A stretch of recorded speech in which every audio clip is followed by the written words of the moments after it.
Sweeties, how are you doing? Welcome to Naya Sim, and thank you all so much for all the support and love you all showing me here with.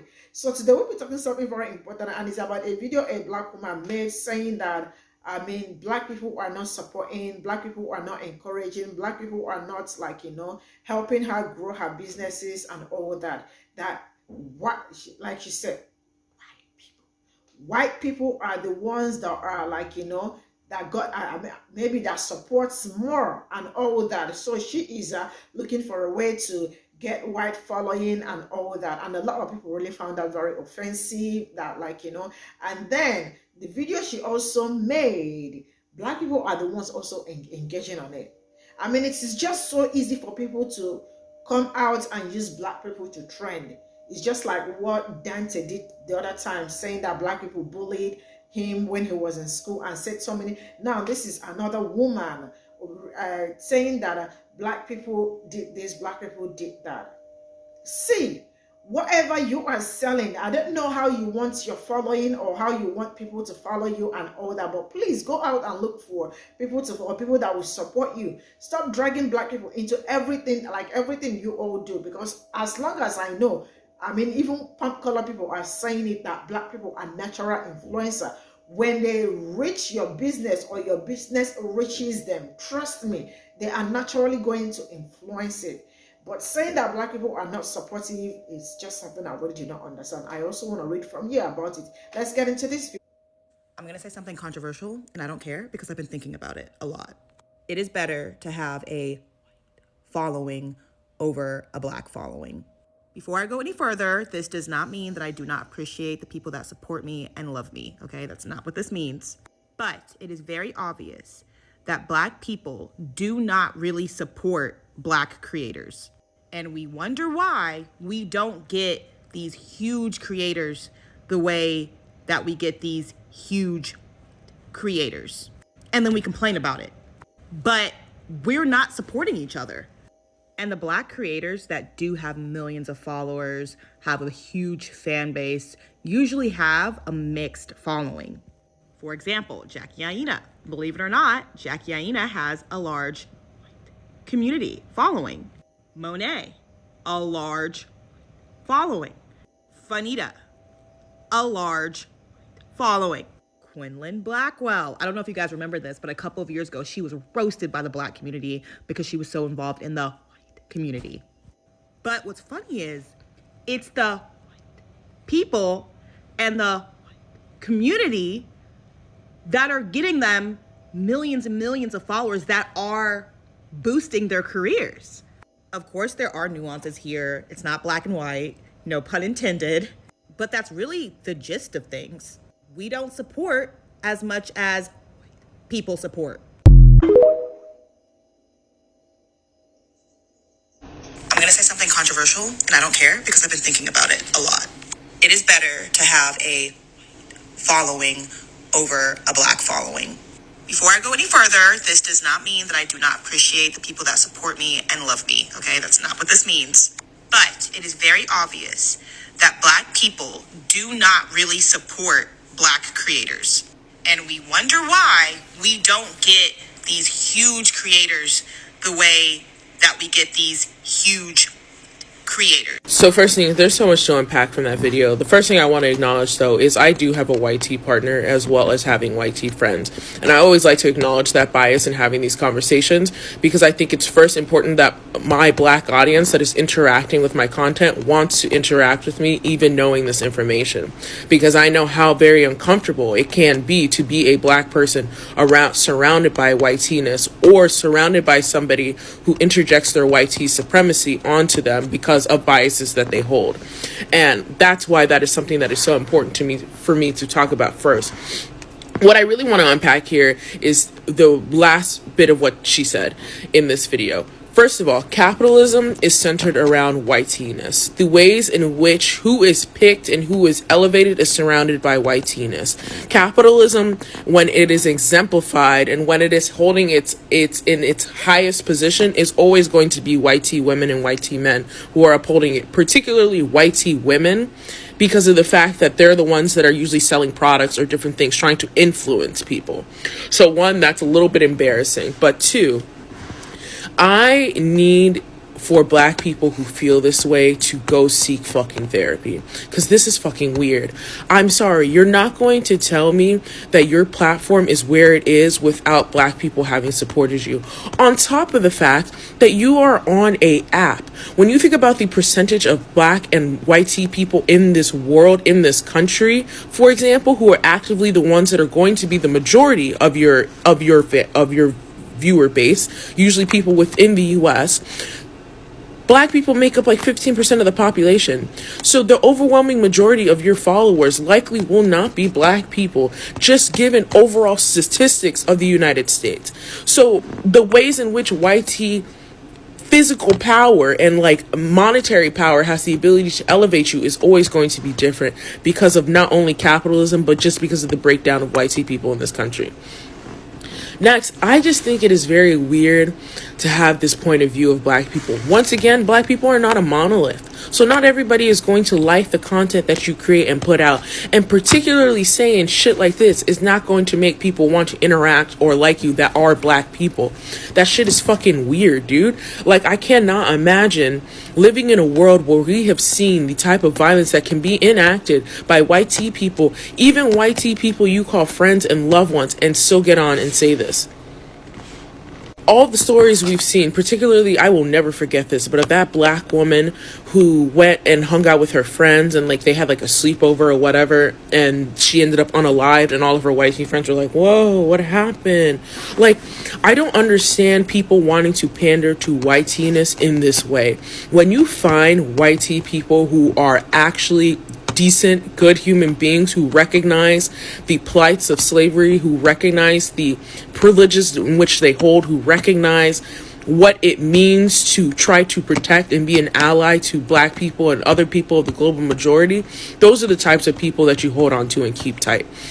When you were talking about people who are just mindlessly interacting with your content, the one time you say something that they do not like or do not agree with, see how fucking quickly the tables fucking turn on you. To somehow prop up white tea-ness as this staple, as if we haven't seen what violence has been enacted by white tea hands, and to still try to elevate it and to say it is better than black audiences is crazy. I feel like there are black people like this woman who want to ignore what it took for black people to get to where we are now, what it took of black audiences focusing and propelling black and black people, and it happens all the time when you look at the music industry. That's why I think it's very frustrating when you see a lot of these audiences and who is going to a lot of these concerts and who is going to a lot of these shows and things like that. It is oftentimes because black people have been disenfranchised to the point that the people that they have propelled to these positions of these positions aren't the one, they can't go see them because of what capitalism has done and how it has taken over. I think it is incredibly disturbing to sit here as a black woman and think that other black people are just like pawns or just numbers or just money to you. Like, black people, we have feelings, we are human beings, we have thoughts and ideas and passions and all these different things. But for so many people, the conversation is constantly surrounded around, well, why isn't the black community doing this? The black community can't be fucking Superman and Superwoman and super they them all the fucking time. It's not possible. It's not. You can only be stressed so much to support so much. Like, it's just not realistic. And even then, just think about how often it is black people who are setting the standards and setting the trends and setting what people end up following, until the point where it becomes bastardized or whitewashed, whatever happens to it. And you still don't think that it is black people who have the power to platform you, and it is black people who have the power to get you to where you are, and it is black people who continue to keep you going. Like, this is just a fucking sad ass thing to wake up to this morning. It is better to have a following over a black following. What's crazy is that I had this whole monologue where I was basically going to talk about the fact that you no longer want a predominantly black audience, but you do want a white one. But the crazy part about it is that in that last clip in your video, you can't even say the word white. You're over there whispering it, but it's a lot easier for you to cater to them. Okay. So basically, somebody else stitched the video and said that she basically just used black people in order to come up, and now she about to dump us. And I'm just like, I'm inclined to believe that, because that's usually what happens.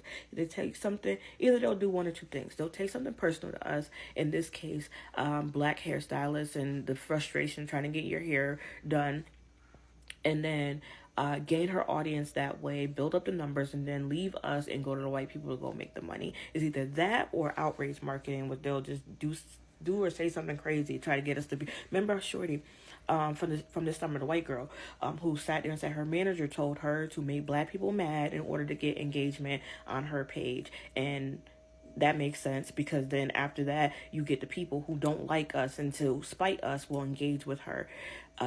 So either one of the two things happen. And when I was watching the content on her page, it's like once or twice, yeah, okay, you have a bad hair experience, but now 3 times, like, you're coming late, you're not calling the people back, you're booking at the last minute, expecting that everything is gonna be perfect. Like, at some point in time, you got to take accountability for that too. So what I find most disturbing about the whole thing is that there are people in the comment section right now who are outraged because she's talking about the fact that she doesn't get a lot of black people to engage in her content. But if they're not engaging in your content, they did not see this shit. They didn't see this shit. The people who you just offended are the people who are actually rocking with you, and that's really fucked up. How many times are we going to be used in order to make somebody else come up, and then after they get to a certain point wherever they want to be in their aspirations, in this case her aspiration to be an influencer, once she gets to a certain point they drop us? Like, how many times we're going to go through that? I feel like we should give her exactly what she wants, which is a predominantly white audience. Again, she can't even say the word white in her videos, but that's what she wants. I feel like we should give her what she wants. Go ahead, I'm just saying, this would be me, unfollow and block her, because she wouldn't be able to sell me shit. She wouldn't be able to entertain me with shit after she basically told us, oh, it's better to have white people than black people watch my content. After she told me that, she wouldn't be able to, like, what's the point of being on her page at this point? What's the point of being on her page? She's actively telling y'all to y'all face, y'all are not as valuable to me as these people are. What else can she possibly tell y'all to make y'all want to stay on her page? I know for me, I'm going to unfollow and block, because you want a predominantly white audience, you can get one. It is better to have a following over a black. I'm a little surprised by her comment section, but I guess I can see how it got misconstrued so easily. I think what she was trying to say is it's better to have a more mixed audience if you are trying to market yourself as like a brand, because we see that all the time, like black creators who have a majority black audience, they get on here and say, like, they usually never get brand deals or sponsors, even, you know, those creators who create like those sounds that are like wildly popular or dances, and they hardly ever get credit for that. And the 3 creators that she named, Monet, Jackie Aina, and Benita, their audience is very mixed. It's not majority, you know, any one race. And them being, you know, palatable to a larger audience is what gets them, you know, those sponsorships and those deals and those brands. But yeah, I think that's what she was trying to say, not that I don't want a black audience thing. I don't think that's what she was getting at. That black people do not really support black creators. You know, I was gonna leave this one alone, but this take is not it. I'm sorry, it's not it. So it seems like this particular creator was upset that their black following or their black followers are not as supportive as their white following. I don't know why she's whispering. And apparently what the issue came down to was that her followers were not supporting her sponsored post that she recently posted. But how can they interact with a post if it doesn't show up on the For You page? She's saying that black people are more critical, that we don't support our own, all these things, and that having a white following will help you reach higher status as a content creator. Okay. And normally I would let this go. Like, I've had some people, of course, in our community that were more critical, but that's every community. Like, I don't understand. So, like, I'm not going to put down all my followers and be like, oh, you don't support me, when her entire following is mostly Black people. It is better to have a following over. Y'all, they digging up my girl Winnie. They digging her up, okay? Go ahead and watch that video. I love some of her content. I'm not gonna sit here and be like I watch all her videos, but in this particular video, she was talking about how it's better to have a white audience than a black audience. And I'm doing it because that's what she did in the video. And I want y'all to watch that video and her response video to kind of get the context for what I'm talking about and what she's talking about. Basically, she's saying that she feels like when she posts her video, she doesn't get a lot of engagement. She did a brand deal. Nobody interacted. Nobody really supported her. And she felt like that's why a lot of Black people don't support each other. And it's better to have a white audience than it is to have a Black audience. Then she goes on to list all the people that she feel like has a mixed audience, like Jackie Aina, Monet, like all these other people or whatever. So the problem with that, and I don't want to seem like I'm coming down on her, but the problem with her kind of like rhetoric is a lot of times, sometimes you may feel a certain type of way, but sometimes it's better to just kind of keep that in the drafts or keep that in your mind versus, putting it out there. Because if you read her comments, it's so many people talking about like, girl, what are you talking about? Now you're saying that we don't support you and it's better for you to have a white following than Black following. And now you done turned off so many people. And she goes on in her explanation video where she really digs deep into what she's talking about. She basically says like, when I post other stuff, or like she said, I post all this stuff and then nobody engages with it unless it's like a dating video or a hair video. Sis, TikTok, first of all, thrives off of drama. When your hair's not done and you are mad and you talk about, oh my God, the hairstylist did this, TikTok is going to push that video because they love the drama. They're really not pushing these brand videos because everybody's doing them, sis. And sometimes what people don't understand, and what I'm starting to understand as a content creator, whatever, that some people like you for what they like you for. When I make my get ready with me videos, when I'm dressing up, when I do story times, don't nobody be watching that shit. I don't know what it is. I guess they don't like the way I dress. They don't like me dressing up. They don't like it. But when I make stitch videos and commentary videos like that, people engage with me and they like that content from me. I guess they like when I talk or they like what I have to say. I don't know what it is, but when I post any other type of content, people don't engage. You cannot be mad. You either continue to do what you want to do and then see if you're going to get a following off of that, or you stick to what the formula is, okay? I feel like she expected to have this brand deal and people were just going to support and do all that type of stuff. That's not how it works. Either you don't have a big enough platform for people to care, or they just don't want to see that type of content from you. But to go on TikTok and be like, Black people don't support each other, I feel like that's a little effed up, just because TikTok, especially when it comes to Black people, I feel like we support the most. So anyways, I say all that to say that when you are being a content creator and you're even making $1 from this app, you really have to be careful and thankful, because you're working, but you're not really working. And this is coming from someone that would hopefully like to be monetized on this app. But even when I do become monetized on this app, yeah, you're working and you're putting in work and it's hard, but it's like, okay, girl, people really going and clocking in and you're making your full check for making videos. It's just not the same, and you will never convince me that, even if I get 1 million followers. So I feel like the video was kind of distasteful, and she isolated some more of the people. Instead of her just getting on here and be like, y'all, please watch my brand video. I want to make a little bag. You turn around and blaming the Black women and Black people. Girl, we just tired of getting sold to. We are tired of getting on TikTok and being sold gadgets and mirrors, and people don't want to see that anymore. I'm sorry. Some of y'all are just straight up haters. And I feel like It is 2 o'clock in the morning when I'm making this stitch. That's why I'm in the dark in bed. So I stitched Winnie's original video, and I prefaced it with, I'm not trying to dogpile, I'm trying to give her grace. And that still stands, but after watching this response video, but I'm going to be really honest, it's really hard not to after watching that video, because I think I'm now starting to arrive at what she was really saying. So originally Winnie was saying that she feels like having a white community or a white follower base is better. Now, when she says better, she doesn't actually explain what she means, but now having a little bit more context, I think it's safe to assume that she is talking about a bottom line in terms of dollars and cents, ad dollars, brand deals, etc. Here's my thing. Not only is it disingenuous, it's incredibly hurtful for you to have Black women build you up and build your platform just for you to turn around, denounce, and belittle the very people who built your platform because you posted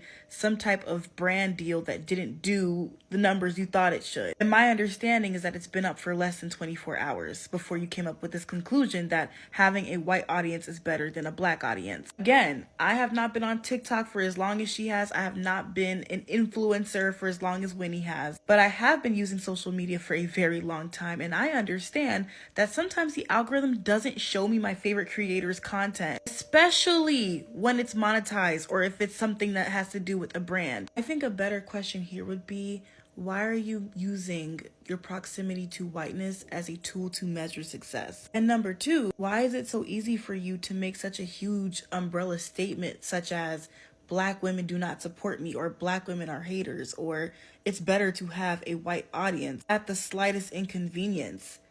Or a video that doesn't do as well as you think it should. And this is where the hypocrisy starts to show. You can't sit here and say that Black women are haters or they're really mean or that they don't support you when your markers and thresholds for support are so conditional and so unrealistic. And I promise I'm not trying to be dramatic or drag this topic, but Black women are constantly catching hell on this app. You have to be intentional and specific about what you say. And be honest. Don't make a super general and vague video implying that having a Black audience has done nothing for you or is not serving you, just to then follow it up and say like, oh, well, some people are haters, some Black women are haters, and I posted a video and none of you liked it, none of you supported me. It just makes me question how long you felt this way and how little Black women need to do, or I guess not do, to trigger that sentiment. I don't know. This isn't sitting well with me. Watching my stitch, go back and listen to all 3 of her videos and do it before she deletes it. I don't know if she will delete it, but just do it before she deletes it. All right, so I don't know if Winnie will ever watch my video, but I want to say, and hope you guys have watched all 3, I want to start off on the point of her saying that her brand collaboration flopped, because I think that's what initially like sparked this whole 3 video sort of thing, if you will. I think that's what pissed her off, is that her marketing, her brand collaboration flopped. And quite honestly, I feel like she's blaming the wrong people for the reason why it flopped. To be very clear, there are only 11, based off my research, 11 Market by Macys, okay? It's 11. This is off of Market by Macys website. I went to go search because I was like, I've never even heard of like Market by Macys, okay? And I live in New York, so I've never heard of it. So I feel like she should really be asking Market by Macys several questions. One of them being, hey, when you guys are pushing my content out, do you work with TikTok to help push my content out? Are you only pushing this out to the markets where your stores exist? And are you, and this is a question for Winnie to ask yourself, are you doing a cross analysis between who follows you and where they live versus what they're doing and what they're pushing? Because maybe your video did not hit your target audience because there was no strategy behind pushing your content to your targeted audience, right? The people that would actually purchase from Market by Macys. You know what I'm saying? And also, this is not like Macys. If you go like do a search on like Market by Macys, you'll see like it's like 1/5 of like what a Macys actually has to offer. So like, what is the real value add of having like a Market by Macys? And like, also, did you and your business team like talk about this before you did the brand collaboration? Like, did you actually bounce this off of multiple people's brains and all that good stuff? Like, the point is, like, you gotta look at your audience, you gotta look at your following, and you gotta also know what they're interested in. Now, to say all of that, in those 3 videos, one of those videos, she's called out the big black creators. So Jackie Aina, Monet, Fanita. I think she called out maybe someone else. I don't really know. But let's be very clear. I don't follow the other 2, right? I don't follow Monet and I don't follow Fanita, but I've been following Jackie Aina for a very, very, very long time, and I still follow her. And I think Jackie has done a phenomenal job in one, transferring her YouTube followers over to all the platforms. Maybe I feel like someone should probably do an analysis on like people that follow her, like who are the actual like followers, like, because we follow her on Instagram, TikTok. If she had a Facebook, we would follow her there too. YouTube, all the places, honey. Anyways, besides the point. She basically said that Jackie Aina, Monet, and Fanita all have like a very diverse following, and that it's really like the white people that push it along. And I'm not trying to get like super technical here, but we already know that the algorithm is favorable toward one side of the community, or not community, excuse me, one side of they favor one particular complexion over another.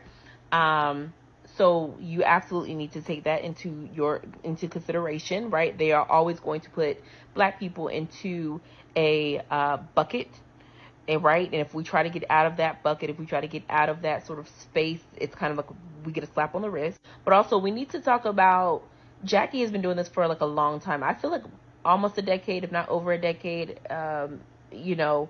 More recently is like when her fame finally hit, and the stardom finally hit. But she's been doing this for a long time. And Winnie, I don't know how long you've been doing this. You say that you're a creator. I don't know how long you've been doing it, but I just recently came across you and your content when the Atlanta hairstylist thing was all talks. And really, you should thank Keith Lee, because him highlighting, right? His stardom highlighting that there's piss poor customer service in Atlanta, brought out someone saying like, oh, they should really look at we really need a Keith Lee of ATL hairstylist. And that's like really where you were introduced at. So it was a stroke of luck that people even found you. And then secondly, on your page, you focus more than anything on dating. And now more recently, you've been sprinkling in like outfits. But let me be very clear. Jackie Aina, what she did, right? Her niche, she found a niche. She just didn't focus on her market, but she found a niche in makeup for dark-skinned women specifically, right? And she started talking about how to do insert, whatever that is, as it pertains to her niche. As she continued to push the needle forward with her niche, she expanded herself, right, into the multitude of capabilities that she has to offer as a black woman, and invited multiple communities in. So the Jackie Aina not only kept black women on the forefront of her mind, which is what she's still doing to this day, but she found a way to leverage herself and her skill sets and her personality and her essence, if you will, to bring in and corral in a whole other audience. Babes, I do not think you have done that. I will also say this, right, with Jackie Aina, because I think she's a wonderful case study, if you will, of a black woman, Jackie Aina, and I also love that she does not fit like the stereotype. I think she's a beautiful woman, absolutely, of course. I believe black women are the most prettiest women in the world, absolutely. So she'll, okay, but I feel like Jackie Aina leaned into herself, and she leaned heavily into her, right? Herself as the brand. But I do think she probably did business like a white man. Now, I might be pushing it. But sis was very smart. Like her management team, whatever management team she, leveraged then, I don't know if they're the same management team now, but like she worked her, I feel like Jackie knew her value, and she worked that with whoever was going to be selling her to these other brands, and leaned into that. You know what I mean? Like really corporate-y, right? It's really corporate-y. I'm not saying like she cooned or anything of that sort. I think she showed up authentically and genuinely who she is as a person, which is why she could stand so strong today, is because she didn't do anything flaky in the background. But she has an eye and an ear and a talk game for business. And I think whoever her management team is, she leaned heavily on that person that could help push these deals and enter these certain boardrooms. She leaned into him and basically told him how she wants to position herself. To tell her that, I don't think you're doing that. So, last but not least, I'm going to say this and wrap it up, because I can probably talk all day about this. I think you need to recant your statements about Black people not supporting you. I think you need to take a deeper look into yourself and not put the onus on everyone else. Take a look at yourself, right? Have you actually explored all of your capabilities? If you are the product, if you are the brand, then what are your capabilities? What's your value, right? I'm not saying that you're not a valuable person, but you need to know that value, and you need to find a way to articulate that value. I think if you're going to leverage the names of Jackie Aina or Monet or Fanita, then you actually need to go back and you need to do deep research on all three of these women. You need to see where they started at and see how they grew. And maybe you don't need to look at all their videos, but you need to scroll through some videos and see like their growth and their development, their product development, right? I'm a nerd, I'm a tech nerd. And so if we think about how the iPhone has evolved, right? Generation 1 of the iPhone is nowhere like it is today with generation 15 of the iPhone. And it's the same product, right? But it has constantly evolved. You need to do that with yourself. Have you actually evolved? Have you actually explored all of your capabilities and what you bring to the community? Because take that you're taking now is not it, sis. Much love. Hope you take my advice and not block me. So this is all I got from the stitch. I mean, there are so many stitches to this video, but I decided to pick a few, then talk on it and all that. I really don't understand how people think and all that. I mean, she thinks, I don't know, but like, sometimes what you do depends on people that are going to patronize you, right? And coming to say Black people are not doing well enough on Black content creator is a very huge lie. Then because I know a lot of huge Black influencers that they just broke into the market and their major people are Black people and they are doing amazingly well. So sometimes it is breaking into the market. I mean, maybe, well, there is something about TikTok and all that.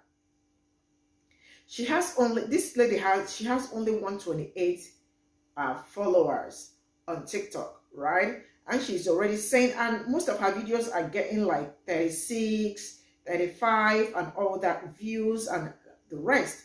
And then she still had the guts to say that Black people are not probably patronizing or supporting her business and all that. And you know what is going on when it comes to TikTok. There are some things they don't push. And then this video she made about Black people not supporting her, who were the people in the comment section? It was still Black people that were there also talking. And sometimes some people cheat on their own community and think that other communities is okay or they are doing better or doing great than every other person. But when you get into that community, then you find out that it is still the same thing. Sometimes you need to wait till you reach that, you get to your turn for you to shine or for you to explode. Sometimes things don't happen in a day. Blaming Black community for